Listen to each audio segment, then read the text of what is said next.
Okay, enjoy. How's your trip so far? I was taking a nap. Oh, okay. And while driving? No, I can't get away with that. Oh, okay.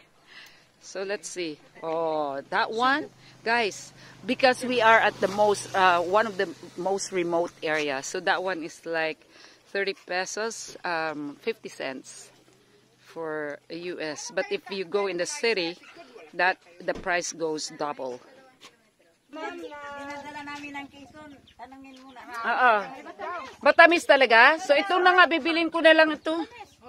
Kesa na lang daw sa ano. Hindi, bilhin ko na lang kasi matakaw daw kayo.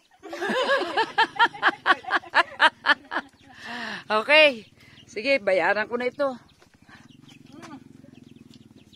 Mar, bakit hindi mo balatan yung isa? Wait, ito pineapple ng Digan. Digan Farm. Pineapple, baka makakalaban ito. Kaya ito lumaban ng ano. Ah. Sige, mamaya na. Patayin ko na to.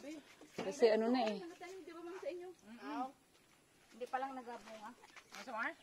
You guys, if you want to do a road trip, you should do it during Marang, Badak, and Tabo, and pineapple season like now.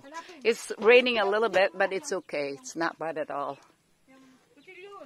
So, signing off for now. Bakit ka hindi kumakain ng ano, pinya, ano? Jaw, mas gusto mo ng langka? Okay. Oh, bye. Ito na.